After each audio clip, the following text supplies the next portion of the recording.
বন্ধুসকল welcome back to my channel. আজি ভিডিওত আমি ইংলিশ পেডাগজিৰ মেথডস অফ টিচিং ইয়াৰ বিষয়ে আজি আমি ডিসকাস কৰিম। ইমান ডিপলি সিটেটৰ নিচিনা প্ৰশ্ন যদিও অসম টেটত নাহে তথাপিও মেথডস অফ টিচিং আৰু এপ্ৰচেছ আৰু মোষ্ট ইম্পৰ্টেণ্ট ইয়াৰ পৰা প্ৰশ্ন আহিবই আহিব। সো আপোনালোকে ভিডিওটো সম্পূৰ্ণকৈ চাব আৰু ভাল লাগিলে চেনেলটো সাবস্ক্ৰাইব কৰিব। লগতে এটা ইনফৰমেশ্যন দিবলৈ বিচাৰিছোঁ যে এই ভিডিও ডিসক্ৰিপশ্যন বক্সত মই ইতিমধ্যে मैथ मक टेस्ट এটা অনুষ্ঠিত কৰিছো। তাৰ প্ৰশ্ন কাকতৰ যে PDF ফাইল কপিৰ লিংকটো মই এই ডেসক্ৰিপশ্যন বক্সত এই ভিডিওত দি দিছো। আপোনালোকে তাৰ পৰা ডাউনলোড কৰি মেথছৰ প্ৰিপাৰেচনটো আপোনালোকে চেক কৰি ল'ব পাৰে। লগতে ইয়াৰ এনসাৰ কপিৰ ভিডিওৰ লিংকটো মই এই ডেসক্ৰিপশ্যন বক্সত দি দিছো। আপোনালোকে গোটেইখিনি চাই ল'ব আৰু মোৰ ইম্পৰ্টেণ্ট যিমানবিলাক প্লেলিষ্ট আছে তাৰ লিংকবিলাকো কিন্তু ডেসক্ৰিপশ্যন বক্সত দিয়া আছে। আপোনালোকে কাইণ্ডলি ইয়াৰ পৰা চেক কৰি ল'ব আৰু বেছি পলম নকৰি আমি বলক ভিডিওটো আৰম্ভ কৰোঁ। মেথডস অফ টিচিঙত আমাৰ প্ৰথমতে যেটো আছে মেথডস অফ টিচিঙত এইটো আছে আমাৰ গ্ৰামাৰ ট্ৰান্সলেশ্যন মেথড। ঠিক আছে, আপোনালোকে খুব ধুনীয়াকৈ বুজি ল'ব দেই। গ্ৰামাৰ ট্ৰান্সলেশ্যন মেথডটো এনেকুৱা এটা মেথড ইয়াৰ it is the oldest classical and traditional method. এইটো ওল্ডেষ্ট আটাইতকৈ পুৰণি মেথড। এইটো ক্লাছিকেল বুলিও কয়, ইয়াক ট্ৰেডিশ্যনেল বুলিও কয়। এই গ্ৰামাৰ ট্ৰান্সলেশ্যন মেথডটো এনেকুৱা এটা মেথড য'ত টিচাৰে ক্লাছৰুমত এটা টাৰ্গেট লেংগুৱেজ শিকাবলৈ ট্ৰান্সলেশ্যন কৰি ল'ৰা ছোৱালীক বুজাই দিয়ে। যেনেকুৱা মই এতিয়া ইংৰাজী আপোনালোকক ইংলিছ পেডাগজিৰ বিষয়ে মই আলোচনা কৰিছোঁ, কিন্তু মই কথাখিনি অসমীয়াত কৈ আছোঁ। তো এইটো হ'ল grammar translation method. Classes takes place in the mother tongue. এই মেথডত যে শ্ৰেণী কক্ষত টিচাৰে মাদাৰ টেঙৰ সহায় লয়, ল'ৰা ছোৱালীকো মাদাৰ টেং মানে ইউজ কৰিবলৈ দিয়ে আৰু টিচাৰে ভাঙি ঠিক আছে কথাখিনি বুজাই দিয়ে। Starts with reading and writing grammar. ইয়াত ৰিডিং আৰু গ্ৰামাৰৰ ওপৰত বেছি ফ'কাছ দিয়া হয়। ঠিক আছে, এইটো হ'ল মেইন। আপোনালোকে জাষ্ট থিমটো জানি ল'ব যে গ্ৰামাৰ ট্ৰান্সলেশ্যন মেথডত টিচাৰে ক্লাছৰুমত ভাঙি যিটো ফাৰ্ষ্ট লেংগুৱেজ আছে তাত ভাঙি টাৰ্গেট লেংগুৱেজৰ গোটেইখিনি কথা বুজাই দিয়া হয়। এইবাৰ এই গ্ৰামাৰ ট্ৰান্সলেশ্যন মেথডৰ কিছুমান ডিমেৰিটছ আছে বা ইয়াৰ কি সীমাবদ্ধতা আছে। কেনেকুৱা? Neglect spoken language. Learners become proficient in reading and writing but can not achieve skill in communication. এইটো মষ্ট ইম্পৰ্টেণ্ট কথা যে এই মেথডত গ্ৰামাৰ ট্ৰান্সলেশ্যন মেথডত ল'ৰা ছোৱালী কিন্তু ধুনীয়াকৈ পঢ়িব পাৰে আৰু গ্ৰামাৰৰ বিষয়ে জানিব পাৰে, কিন্তু এই ক্ষেত্ৰত ল'ৰা ছোৱালী কিন্তু যিটো স্পিকিং পাৱাৰ এইটো কিন্তু ডেভেলপ নহয়। গতিকে স্পিকিং পাৱাৰ ডেভেলপ নোহোৱাৰ কাৰণে সিহঁতে কিন্তু কমিউনিকেশ্যন ধুনীয়াকৈ কৰিব নোৱাৰে। ঠিক আছে, তো এইটো হ'ল ইয়াৰ এটা ডাঙৰ ডিমেৰিট যে ল'ৰা ছোৱালী learners become proficient in reading and writing, পঢ়া আৰু লিখাত যথেষ্টখিনি সক্ষমতা লাভ কৰে ল'ৰা ছোৱালী, কিন্তু কমিউনিকেশ্যন যিটো আমাৰ মেইন ইম্পৰ্টেণ্ট লেংগুৱেজ যে মেইন কমিউনিকেটিভ ফাংচন ইয়াত কিন্তু এইটো বাধা আহিছে। গতিকে এইটো ইমান ছাকচেছ হোৱা নাছিল আগৰ পৰা। গতিকে মডিফাই হৈ নতুন মেথডছবিলাক কিন্তু প্ৰতিদিনেই চেষ্টা কৰি আছে, নতুন মেথডছবিলাক আহি আছে। ঠিক আছে, তো এইটো হ'ল ওল্ডেষ্ট মেথড, ক্লাছিকেল মেথড আৰু ট্ৰেডিশ্যনেল মেথড। ইয়াৰ পিছতটো 2 নম্বৰ যিটো আছে এইটো হ'ল ডাইৰেক্ট মেথড। ডাইৰেক্ট মেথড আজিকালি বহুত জেগাত ইউজ হৈ আছে। মই এক্সাম্পল দিলে আপোনালোকে বুজি পাব কথাখিনি যে it is also' called natural or reform method. এইটোক কিন্তু নেচাৰেল মেথড বুলিও কোৱা হয় আৰু ৰিফৰ্ম মেথড ৰিফৰ্ম মেথড বুলিও কোৱা হয়। It is against the grammar translation method. মানে এইটো এটা মেথডক বিৰোধিতা কৰি আন এটা নতুন মেথড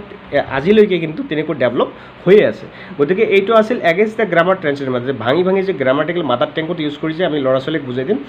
এইটোক অপ'জ কৰিছিল, এইটোক বাধা প্ৰদান কৰিছিল আৰু তাৰ কাৰণে নতুন মেথড এইটো হ'ল ডাইৰেক্ট মেথড। ইয়াত কি হয়, মাদাৰ টাং ইউজেছ ইজ প্ৰহিবিটেড, মানে ল'ৰা ছোৱালীক মাদাৰ টাং ইউজ কৰিবলৈ একদম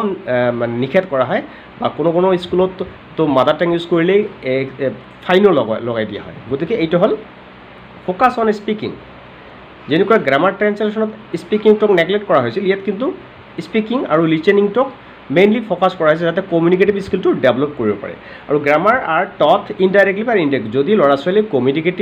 যদি কমিউনিকেশ্যন কৰিব পাৰে, যদি ল'ৰা ছোৱালী স্পিকিঙত পাৰ্গত হৈ যায়, তো ডেফিনেটলি সিহঁতে গ্ৰামাটিকেল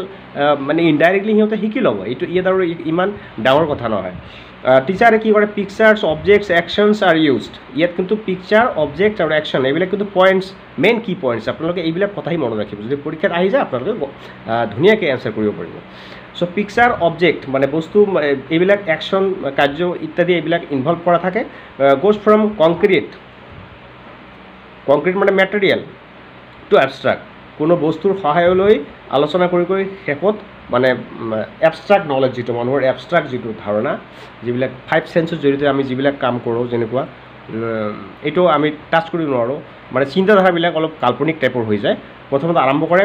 মেটেৰিয়েলৰ পৰা কংক্ৰিটৰ পৰা দেন এবষ্ট্ৰাক্ট গতিকে এইখিনি হ'ল ডাইৰেক্ট মেথড আজিকালি ইয়াৰ এক্সাম্পল হ'ল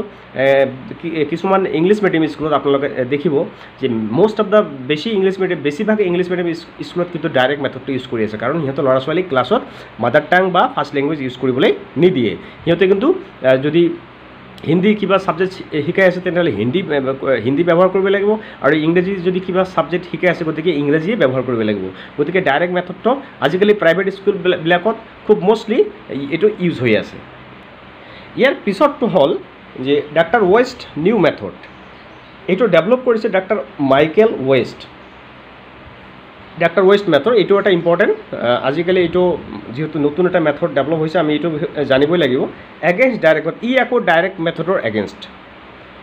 ইয়াত কি কৰিছে ফ'কাছ অন চাইলেণ্ট ৰিডিং ল'ৰা ছোৱালীক চাইলেণ্ট ৰিডিং কৰিবলৈ মানে ইয়াত ৰিডিঙৰ ওপৰতে মেইনলি ফ'কাছ ঠিক আছে সামটাইমছ এলাউ টু ইউজ মাদাৰ টাং কিছুমান সময়ত কেতিয়াবা মাদাৰ টাং ব্যৱহাৰ কৰিব দিব প্ৰয়োজন বিশেষে কিন্তু এইটো ডাইৰেক্টলি মাদাৰ টাঙৰ ওপৰত ফ'কাছ নকৰে এইটো চাইলেণ্ট ৰিডিঙৰ ওপৰতে ফ'কাছ কৰিছে ইট ইগন'ৰ্ছ এইটো LSW মানে কি যিহেতু ৰিডিঙৰ ওপৰত বেছ কৰি হৈছে গতিকে লিচেনিং স্পিকিং আৰু ৰাইটিঙত ইয়াৰ বিশেষ মানে বেছি গুৰুত্ব দিয়া নহয় এইখিনি হ'ল doctor West new method bilingual method next আছে এইটো কিছু পৰিমাণে এফেক্টিভ আছে মানে কেনেকুৱা it was develop by CJ Dodson এইটো ডেভেলপ কৰিছিল আৰু the help of mother tongue is also' taken with the target language ইয়াত কি হয় টাৰ্গেট লেংগুৱেজ ধৰক আমি ইংৰাজী শিকাবলৈ গৈ আছোঁ সেই ক্ষেত্ৰত টিচাৰে কিন্তু ইংৰাজীৰ লগতে মাদাৰ টাঙৰ সহায় লৈ ল'ব পাৰিব ঠিক আছে মাদাৰ টাঙৰ সহায় লৈ টাৰ্গেট লেংগুৱেজটোক শিকাবলৈ ল'ৰা ছোৱালীক মানে সি যত্ন কৰিব পাৰে বা চেষ্টা কৰিব পাৰে টিচাৰ কেন ইউজ মাদাৰ টাং কিন্তু এটা কণ্ডিশ্যন আছে টিচাৰে মাদাৰ টাং ইউজ কৰিব বাট ষ্টুডেণ্টছ আৰ নট এলাউড কিন্তু ল'ৰা ছোৱালীক কিন্তু বাইলিংগুৱেল মেথডত ল'ৰা ছোৱালীক কিন্তু মাদাৰ টাং ইউজ কৰিবলৈ দিয়া নহয় strongly sandwich teaching is use sandwich technique কোনটো চেণ্ডউইচ টেকনিক ধৰক ইংৰাজী শিকাবলৈ গৈ আছোঁ আমি যদি ইংৰাজী কওঁ এতিয়া এটা চেণ্টেঞ্চ ক'লোঁ হোৱাট ডু ইউ লাইক তুমি কি পচন্দ কৰা তাৰমানে হোৱাট ডু ইউ লাইক কোৱাৰ পিছত আমি তুমি কি পচন্দ কৰা আকৌ অসমীয়াত আকৌ ক'ম হোৱাট ডু ইউ লাইক তাৰমানে দুটা টাৰ্গেট লেংগুৱেজ ওপৰত থাকিব তলত থাকিব আৰু মাজত এটা ট্ৰেন্সলেশ্যন মেথড বা ট্ৰেন্সলেশ্যন ভাষা বা মাদাৰ টাংটো আমি চেণ্ডউইচৰ নিচিনাকৈ ইউজ কৰি টিচাৰে কিন্তু ল'ৰা ছোৱালীক শিক্ষাদান কৰিব পাৰে তো এইটো মানে কিছু পৰিমাণে সহায় কৰিছে যদি ইমান কিন্তু এইটো ইফেক্টিভ নাছিল যাৰ কাৰণে পিছত আকৌ নতুন মেথড ডেভেলপ কৰিবলগীয়া হ'ল ইয়াৰ পিছত আহিল অডিঅ' লিংগুৱেল মেথড এইটোক আৰ্মি মেথড বুলি কোৱা হয় এইটোত কিছুমান ড্ৰিল প্ৰেক্টিছ কৰা হয় কিছুমান ভাষা কিছুমান ফ্ৰেজেছ বাক্যাংশ কিছুমান সংকেত হিচাপে মোষ্ট অফ দ্য টাইম এইটো কিন্তু আৰ্মি যিটো ডিফেন্সত কিন্তু ইয়াৰ ব্যৱহাৰটো ব্যাপক আজিও চলি আছে কিন্তু এইটো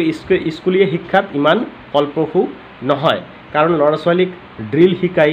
বা কিছুমান শব্দৰ সংকেত শিকাই কি লাভ হ'ব যদি সি কমিউনিকেটিভ কৰিব নোৱাৰে ঠিক আছে চ' LSRW আৰু ডেভেলপ ইন অৰ্ডাৰ ইয়াত ইমান গুৰুত্বপূৰ্ণ যে LSRW যিটো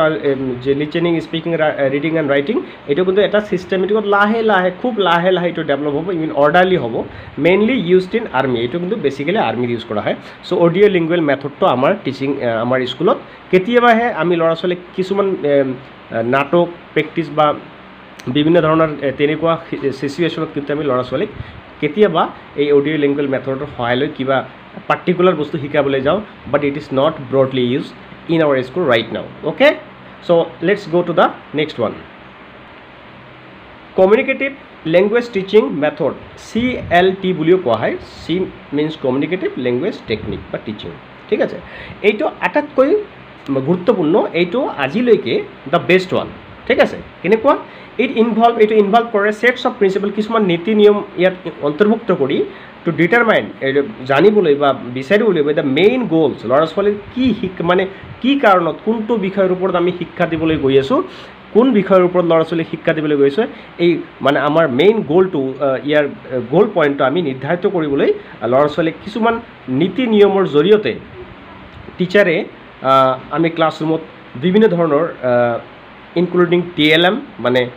শিক্ষণ সামগ্ৰী ঠিক আছে বিভিন্ন ৰিচৰ্চেছ তেনেকৈ বিভিন্ন ৰিচৰ্চ টিচিং সামগ্ৰী আৰু ক্লাছৰুমত active role of teacher and student মানে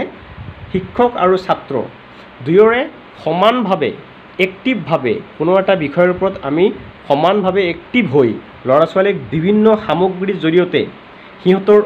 উদ্দেশ্য আৰু লক্ষ্যত উপনীত হ'বলৈ আমি ল'ৰা ছোৱালীক যি টেকনিকেৰে শিক্ষা দিওঁ এইটো হ'ল কমিউনিকেটিভ লেংগুৱেজ টিচিং ঠিক আছে এইটো মষ্ট ইম্পৰ্টেণ্ট আৰু এইটো আটাইতকৈ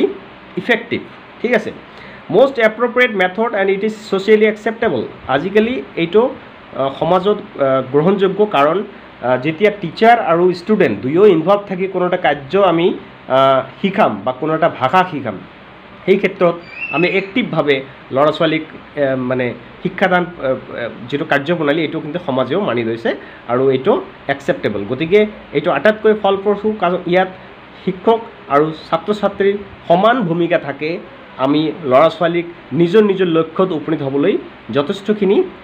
আমি যিটো কৰিব লাগে এই ক্ষেত্ৰত